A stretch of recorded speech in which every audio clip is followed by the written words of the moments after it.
මේ සම්පූර්ණම හේතුව සර්ගේ තියරි ක්ලාස් එකයි පේපර් ක්ලාස් එකයි තමයි මගේ කෙමිස්ට්‍රි රිසල්ට් එකට හේතුව. අනිත් සබ්ජෙක්ට් දෙකටම නැති ආසාවක් එන්න ප්‍රධානම හේතුවක් තමයි පේපර් ක්ලාස් එකත්.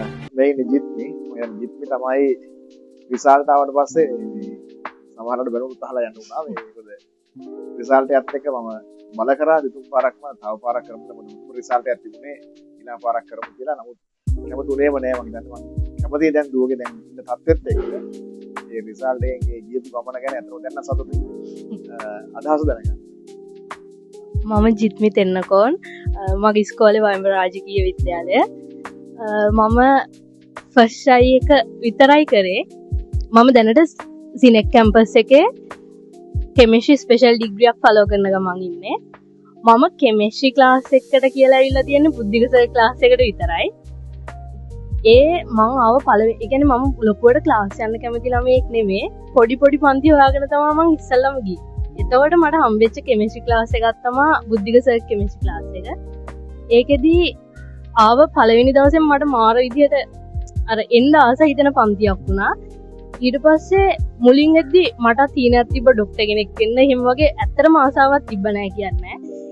ඒ වුණාට ටික පන්තියේ ඉද්දි මට හිතුණා අරකට වැඩිය මං ආස කරන්නේ මේ වගේ පැත්තකට කියලා. මොකද මං ටිකක් අර මං ආසයි කෙනෙක්ට දෙයක් කියලා දෙන්න. ඒ වගේ දේවල් මගේ තියෙනවා. ඒ හින්දා මට අරකට වැඩිය දෙයක් වෙන දෙයක් මට කරන්න පුළුවන් කියලා. මොකද සර් කියනවා එක يعني කෙමිස්ට්‍රි වලින් කරපු දේවල් එහෙම ලස්සන කතා ඒ වගේ දේවල් අර පන්ති ඇතුලේදී අපිව තියාගන්න කියනවා. ඒවත් එක්ක මම මාර විදියට කෙමිස්ට්‍රි කියන සබ්ජෙක්ට් එකට නිකන් ඇඩික්ට් වුණා වගේ එකක් වුණා. මං ගෙදර ගිහිල්ලත් කියනවා අම්මා මට කරන්න ඕනේ මේක තමයි දැන් නම්. එහෙම ඒ තරම් ආස වුණා ඒකට. ඊට පස්සේ කොහොම හරි රිසල්ට්ස් ආවා. රිසල්ට්ස් ආවම මගේ හොඳම රිසල්ට් එක තිබ්බෙත් කෙමිස්ට්‍රි වලට. සර් පෝල් 10ක් 15ක් ඊටත් වැඩිය ගන්න යාළුවෝ මාර්ගයෙන් කතා කරා මට තව සැරයක් කරන්න තව පාරක් කරමු මෙහෙමයි කියලා. ඒත් මට පොඩි මාසාවක්වත් තිබ්බේ නැහැ. මට ඕන දේ දැන් මට පාත් එකක් තියනවා කියලා තේරුණා.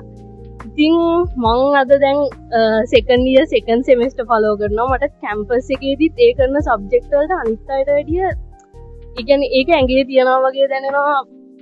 ඒක කරන්න ගියාම අනිත් අය මේ හිර වෙන තැන්වලදී මට ඒකට නිකන් කොහෙන්දෝ මන්ද එනවා වගේ එකක් තේරෙනවා. ඉතින් ඒ ඔක්කොම මං හිතන්නේ මං අර ඒ කාලේ ඉඳලම කෙමිස්ට්‍රි වල තිබ්බ ආසාවත් එක්ක මම මේක කරන්නේ මාර හැපි එකේ කියන්නේ ලොකු අර ස්ට්‍රෙස් එකකින් නෙමෙයි. ඒ හින්දා වෙන්නේ නැති. ඉතින් ඒ ඔක්කොටම හේතුව කෙමිස්ට්‍රි. මොකද මට මුලින් ඔළුවේ තිබ්බේ කෙමිස්ට්‍රි කියන සබ්ජෙක්ට් එක තමයි අර සබ්ජෙක්ට් තුනෙන් අමාරුම එක වගේ එකක් තමයි. මොකද එහෙම එකක් මං අහලා තිබ්බේ.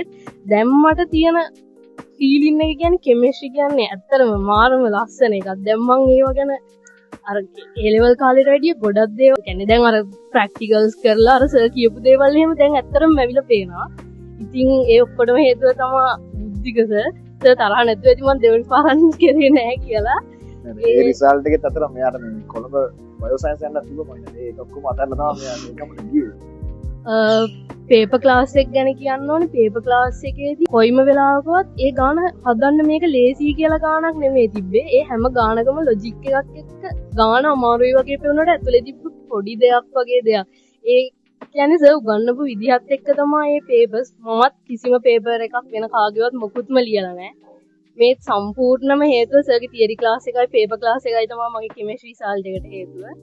අනිත් සබ්ජෙක්ට් දෙකටම නැති ආසාවක් එන්න ප්‍රධානම හේතුවක් තමයි පේපර් ක්ලාස් එකත්. කෙමිස්ට්‍රි කියන සබ්ජෙක්ට් එක ඇත්තටම අර තියරි වලට අමතරව ඇඟට වැදෙන්න එක හේතුවක් තමයි සර්ගේ පේපර් ක්ලාස්. මම සතුටින් වගේ දැන් ජර්නි එක යනවා කියලා මම හිතනවා. ඔක්කොටම තමයි හේතුව ඉතින්.